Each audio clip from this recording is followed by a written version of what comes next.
Good morning. Yes, you are listening to Follow the Money with Ugodre, brought to you by Nairametrics and sponsored by United Bank of Africa, Africa's global bank. I am Joanna Mustafa, your host for today, and yes, another rainy Monday morning, but we're pushing through.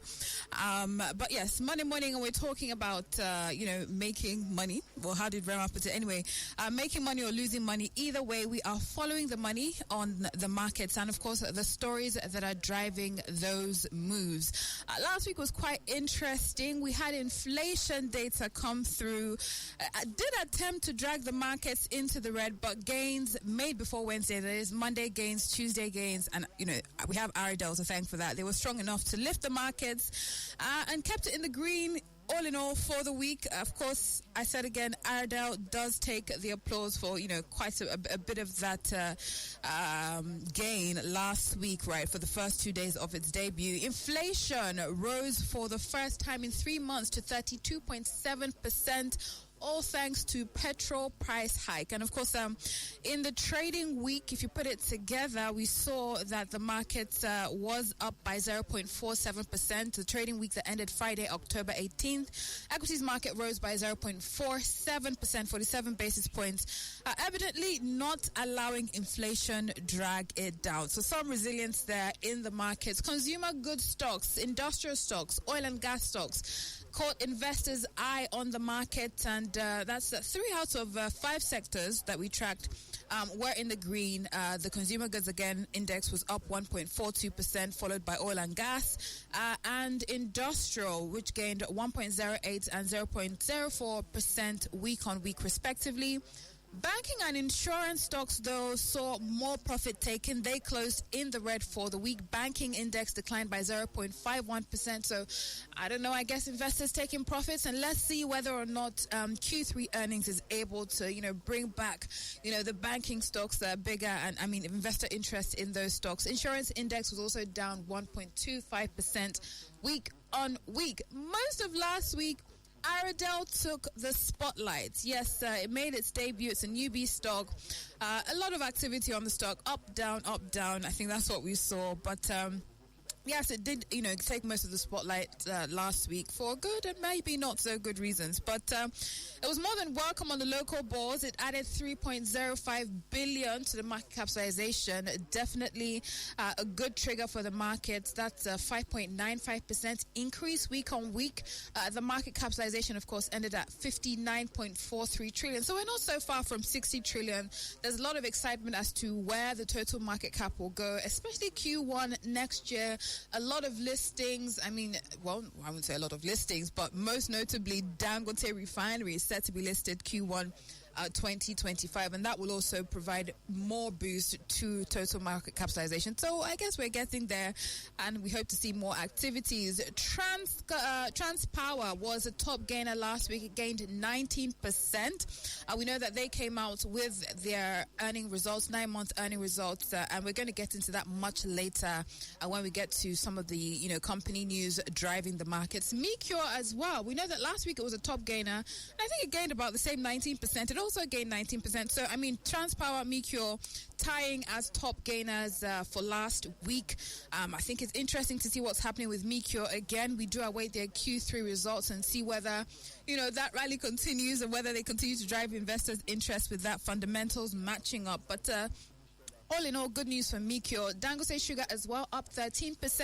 SCOA up 11%. And Golden Breweries up 10%.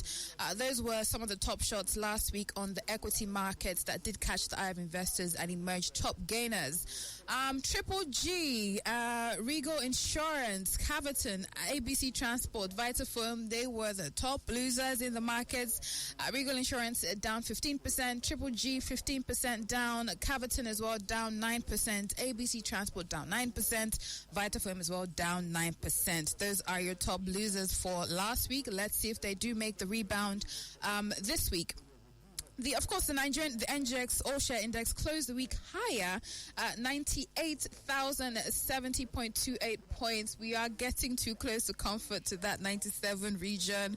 You know, there were a lot of high hopes about perhaps breaking 99 last week, and maybe, hopefully, by the end of the quarter, 100. But I don't know where those hopes are at the moment. So I guess we just have to hold on to hope and see, what news, what catalyst can serve as a driver in the markets. Markets year-to-date return stood higher at 31.16%, while this month, of course, it has decreased by 0.5%. That's 50 basis points. But it's still fair, right? A fair return, 31.16%. 42 stocks posted losses. If you compare that to the 34 gainers this week, so more losers than gainers, but those that did gain evidently were strong enough to keep the market in the green. Trade volume, though, and I think there are a lot of questions around trading activity. Perhaps it's slowing down. Investors are a little more cautious, and I guess with the macroeconomic conditions, they have the reasons to be cautious. But trade volume saw another week of decline by 51.2% week on week to 1.45 billion shares. Trade value, again, uptrended by 134.5% week on week. So volume is lower, but value is higher. That shows that some of the stocks that are seeing movement are of some value or carry some weight, and that's enough to keep the markets up. Of course, we'll anticipate, I think, the greatest catalyst that, some investors are expecting and analysts are expecting in the markets is the Q3 earnings. We have seen a couple trickle in, Transcorp Power, and we've seen that tell positively on its share price movement. So, we're still going to wait for more Q3 earnings, and hopefully they're enough to keep this week in the green, but we'll be tracking all that during the week. There was also news of some CBN's intervention in the FX market, by way of FX auction to banks, sold $60 billion to unauthorized dealers, deposit money banks at the rare FX auction conducted last week to stop exchange rate from crossing the red line. Yes, there's ceilings we don't want to reach. So they sold about $60 million at 1,540 naira. So we hope to see, improved dollar liquidity in interbank and FM markets, and less volatility, I think, is what a lot of people are looking for, so they can plan ahead. A lot of companies as well, so they can plan adequately. That's your wrap up for last week's movement on the NGX. We're going on a break right now. When we return, we'll go through some of the corporate announcements and stories driving the markets. It's Follow the Money with Ugodre. You're still tuned in to Follow the Money with Ugodre. I am Joanna Mustafa, of course, standing in for him. We've taken a review of what happened on the markets last week. Now we are getting into some of the stories that are driving the happenings on the markets, if I can put it that way. Corporate announcement. There were quite a number last week. Oil and gas company Aradel Holdings listed on the NGX main board with a 3 trillion market capitalization. There was quite the buzz around it, even though the bubble burst at some point. But that was big news. Although their market, capitalization is now below 3 trillion, right? But we'll talk about that later. Transcorp Power's impressive 9 months result as well. Questions around whether or not it's a smart buy, whether it's underpriced, whether it's an opportunity, whether it's a wait and see, kind of move for investors. That is something we'll get into, but their 9 months results were quite impressive, and we'll get into the details in a bit. FBN Holdings also sets new AGM date to approve 350 billion naira in rights issues, targets 25 naira per share. We know that they are two out of one of the, Fuga's banks are yet to hit the market. I think UBA and FBN Holdings. We'll see what happens with their either public offers, right issues. We'll be tracking that and more. And of course, with FBN Holdings as well, they appointed a new GMD. Wale Oyedeji, the former GT Bank director, is now their new GMD. So, that's some interesting news. We'll see what confidence comes into, the company as a whole, right? And the stock on the NGX with such moves. Also, gold pots new record highs at 4.5 million naira per ounce. We know that it's a safe haven asset, and there's so much happening in the world right now. People want to keep their money in a safe place, as well as the U.S. election. That's also creating a lot of uncertainty. It's quite a tight race, and it's, barely under 3 weeks away, actually, November 5th. So there'll be a lot of reactions, a lot of activity in the build-up to that. We'll be tracking all that. United Capital PLC, they reported 131.6% surge in pre-tax profits for third quarter of 2023. And cocoa futures saw 80% as heavy rain disrupts harvest in world's top producers. We know that weather conditions are becoming more and more extreme world over, and of course this is affecting the agriculture sector amongst others. Let's begin with Aradel Holdings, right? I mean, it was, the star last week in a way, right? A lot of people monitoring what would happen in the first week. There was a lot of hype, a lot of attention, prospects, all of that. And we saw that pump in the first 2 weeks, first 2 days, right, of its debut on the NGX. And then from Wednesday down, it was downhill for the stock. But of course, it listed on the main board. I think it was on the NASD for quite a bit. And prices went up a lot this year on the NASD. And then, just on Monday, it came onto the NGX, the main board, for 702 naira, 69 kobo per share. Of course, we've seen that price go down to the 600 region. Of course, this follows the company's recent announcement that it has signed a sales and purchase agreement with global energy giant Total Energies and also NNPC to acquire 100% interest in Ololo and Ololo West marginal fields located onshore in Nigeria. And according to that information, of course, obtained by Nairametrics, the acquisition was finalized with a purchase consideration of $16 million alongside an additional $3.5 million in deferred and conditional payments. So, of course, it's quite significant for Aradel. It could and will perhaps in the future ahead, drive interest in this particular stock. But again, a lot of activity as regards that. The company, has offered quite a bit. It's down for the record. If you look at its performance last week, it's down about 19% in its first week. Profit taken, it was almost immediate, quick profits. That looks like what was happening.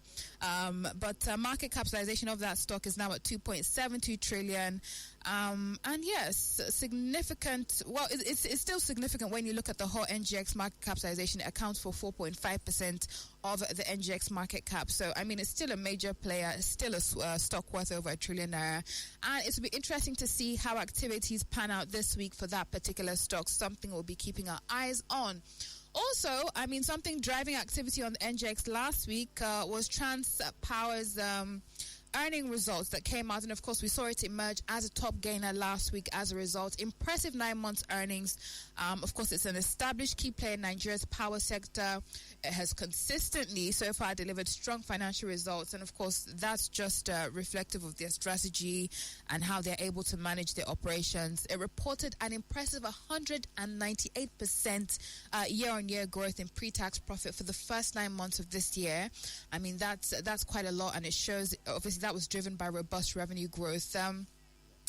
But there are questions. In spite of this impressive performance and consistent impressive performance, if I do say so, the company's stock appears to be rallying below its financial growth. We're not seeing this financial growth, these great earnings reflect on the share price. So it raises questions. Is now the right time to buy Transpower's stock on the NGX?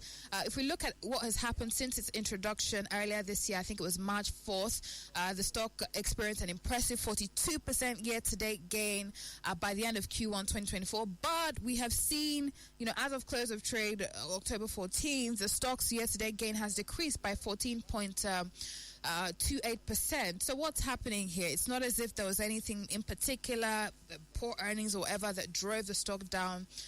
It's in a well-positioned sector, oil and gas sector. So, what's happening? So there is the possibility that the market may be mispricing the stock, but potentially investors have a chance to buy at a discount. So, but there's definitely a need for you to, investors and, speak with your financial advisors, take a closer look at the company's performance and get more insight whether perhaps it's a good buy or if it's a situation where you should just wait and see what happens ahead. But it's a stock we'll definitely be keeping our eyes on with recent gains. Perhaps the rally will continue into the week, driven by these Q3 earnings. We will be tracking that and much more. other corporate news, FBN Holdings has set new AGM date to approve 350 billion in rights issues. There have been several postponements. It's long awaited, the AGM. So, it's good to see, that it's happening. And of course, they have also announced a revision of its proposed rights issue, submitting a new application to the NGX for approval. And this updated proposal seeks to issue 5,982,548,799 ordinary shares of 50 kobo each at 25 naira per share. And that, replaces the offer of about, 8 billion and above ordinary shares at 15 naira 50 kobo per share. So we're seeing that revision there, quite significant, about 10 naira difference when it comes to the share price they're offering. And quite significant, about 3 billion difference between the ordinary shares also being put up. So the rights issue is structured on the basis of one new ordinary share for every 6 ordinary shares held with the qualification date of October 18th. That was last week, Friday. So we'll see, whether an official date is announced for that, but at least we have that heads up. Coming now to gold. Yes, the safe haven asset is getting quite the attention, and this has been quite the year, for gold. It's been setting new record after record after record. It's now at 4.5 million naira per ounce, right? This yellow metals just keeps breaking new highs, and it broke that, latest high on London trade on Friday. Again, benefiting from this safe haven demand with just weeks left until a closely contested election in the world's largest economy, the U.S. So, we'll see what happens November 5th and, the activities on the markets in the build-up to that. Spot gold increased by 40 basis points to a record high of $2,705, dollars per ounce, while December gold futures rose by 50 basis points to $2,720 in morning trade. The naira traded at about 1,660 naira 49 kobo per share. The official market that was on Thursday. And of course, the yellow metal rose even as robust U.S. retail sales and labor markets data bolstered expectations there. So we're also tracking a trend, right? Aside from people going for safe haven assets, we're also tracking this trend where some investors appear to be seeking out assets that can perhaps prosper under a second Donald Trump presidency. Yes, bets are already being placed, from when it comes to U.S. Small cap stocks to Bitcoin, because we know that, Trump has spoken a lot about Bitcoin, attending one of their conferences not so long ago, and, a lot was said there. But Trump trades, basically, it focuses on parts of the global economy that are likely to feel the force of tariff hikes. We know that he has promised that, about 10%, tariff on all imports, deregulation, bigger deficits. He's a big spender. We may see more borrowing and, higher taxes. There's also a possibility of a closed border, right? And all of that will drive inflation higher, with inflation higher and above the Fed's 2% target. Who's going to want to cut rates, right? And if they don't cut rates, that's a stronger dollar. It's not good for our naira, but that it's all speculation. We'll see what happens, of course, in the build up to election. But again, Trump trades are happening. Mexican currency, for example, is down 4% from its September high. Investors fret about the tariffs. Shares in Trump's media and technology group, they're also up about 140% since September 23rd. Analysts are also picking up on Trump's effect on the recent rise in bond yields and the dollar. So, it's interesting to see the direction traders are going in a build-up to November 5th election. It's a tight race again between Kamala and Trump. We'll have to wait and see. And let's see, United Capital, more earning results. They have reported 131.6% surge in pre-tax profit for the third quarter of 2024. They released their financial results and, 9.6 billion of pre-tax profits. That's more than double the 4.1 billion that was recorded in the same period last year. So it's only getting better for them. That's 131.61% year-over-year surge in pre-tax profit. And that brings the total 9-month ended September 30th to 18.7 billion. That's an impressive 92.7 increase. So, I mean, it's only looking, good for United Capital PLC. They're seeing their revenue soar over 100% year on year, 13 billion naira. I mean, it's interesting to track, what's happening there and what will happen ahead. But yes, it's looking good for them at the moment. Finally, cocoa futures saw 80%. As heavy rains disrupt harvest in the world's top producer, of course, heavy rains means supply will be affected, and with less supply, the price is bound to go up. So cocoa futures have surged by over 80% year to date, more than 10% rise since October. That will be good for us if we're exporting more of it. It's one of those situations, just like the oil situation, that we can benefit off, right? Heads or tail, we could win if we play our cards right. But in Ivory Coast, the world's top producer of cocoa beans, heavy rains, particularly in the southwestern region, have intensified since the final, week of September. Downpours have not only hindered the harvest, but also complicated the drying process and, delayed the transport of beans to the ports. As a result, cocoa future prices, which were already on the rise, have surged further, lifting a year-to-date increase from 65% to over 80% amid global supply concerns. So, we'll continue to track what happens there as regards cocoa futures. But that is the weekly wrap-up, right, for last week. We'll keep our eyes on what happens across the markets this week: commodities, currency, and equities, and maybe even fixed income. But it's been a great show right here. Follow the money with Ugodre. I am Joanna Mustafa, standing in for him. This has been brought to you by Nairametrics and sponsored by United Bank of Africa. Have a profitable week ahead.